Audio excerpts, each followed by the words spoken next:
2020 continues. Once again, Hugh Downs. The Patrick family is riding an emotional roller coaster. They've endured the terrible news about the condition of their unborn daughter, and they've rejoiced in the phenomenal surgery that saved her life. Now they face another test of faith. Can Angela Grace survive a second big setback? Once again, you'll marvel at what a powerful combination medicine and motherhood can be, as Lynn Scher's remarkable story continues. It had been an anxious and horrifying pregnancy. Julie Patrick had bought burial clothes for the tiny fetus she was told would die. Then she had reason to hope. Now, after just 25 weeks, she'd given birth to what she assumed was a baby too premature to survive. Julie's husband, Mark, was also convinced of his daughter's death as he saw her being rushed down the hall to the intensive care nursery. Her heart slowed down almost to a stop, and the team, they had a whole team working on her, and their heart rate, I heard that monitor beeping, beeping, faster. And they started yelling, everybody started yelling like, come on, come on, come on. Did you hear that heart? Did you hear that heartbeat pumping? She was alive. And Mark came in, and I remember he bent down and he grabbed my hand and he says, she's alive. I don't know how long, but she's alive. And then just immediately after he gets done saying that, Dr. Adzik comes walking in, and he was just beaming. And I said, how's Angela? And I called her by her name. And I said, she's doing fine. She's great. And I looked and I had it. It was like, repeat that. And he said, she's still in the ball game. But we were by no means home free. We were scared to death. We still had to deal with a baby who was just a little bit bigger than my hand, coming out 14 weeks prematurely, and we knew it was going to be a real struggle. She was like a miniature doll, weighing just 2 pounds 4 ounces at birth. Later, her weight dropped to 1 pound 7 ounces.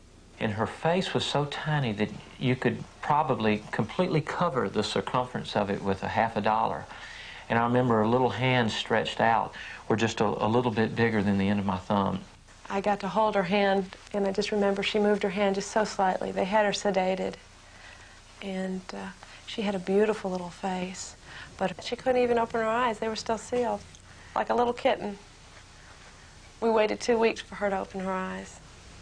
The very first time I ever got to physically pick her up and put her in my arms, she was 6.5 weeks old. That was something else, to be able to hold her. For more than 5 months, Julie had nourished and protected Angela in her womb. Now she found she still had the power to help her fragile newborn daughter fight for her life. She says Angela responded almost magically. Her oxygen levels actually improved whenever Julie held her. I'd cut my hands over her, trying to make her feel more secure. She did a lot better. I just learned that my touch to her was life and death. Incredibly, Angela grew stronger in intensive care.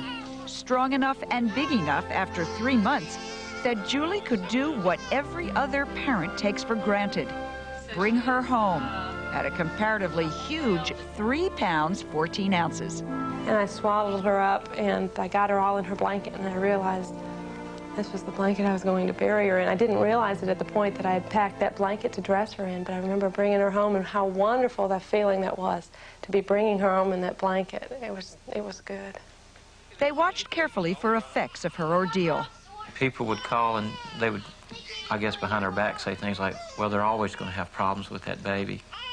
But what's funny is she's in such good condition, she not only seems to hardly ever get sick, she doesn't have the fat that a normal baby has. She's solid muscle. With her unimaginable trauma behind her, Angela thrived. She showed no signs of her struggle, no birth defects, nothing but good health and rapid growth. Now, she is 2.5 years old. So Because of the muscle. And the muscle weighs more than fat. She really is strong. There's like nothing soft. It's amazing. That's what I tell her. There's a smile. She's going to be an acrobat. Wow. Julie showed me the badges of courage Angela will always wear. The scars on her back from the fetal surgery. They are a permanent reminder of the operation she underwent while still inside the womb. You've been through an extraordinary period. What's the prognosis for Angela? They say her progress is astounding. Her size is normal for a 2-year-old. We've done all the tests. She's developmentally fine. She's got great lung function. You can just hear her holler and yell, and you know her lungs are good. It is a great joy to see her with the doctors.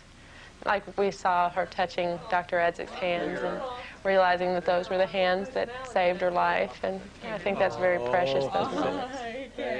They literally brought our daughter back from the dead for us. Hey, there's a hot rod. Handshake ain't You good look enough. terrific.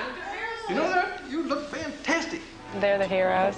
They gave me the opportunity that wouldn't have been there. But Dr. Harrison and Dr. Adzik say the real heroes are Julie and Mark for their determination, their bravery, and the indescribable love of a mother for her child. I think Julie is, like all the moms who have gone through this, shows the courage and fortitude to go through it and stick with it. Incredible courage. Never give up hope. Keep looking until it's time to give up. She's a miracle. I'll just tell her every day of her life what a miracle she is.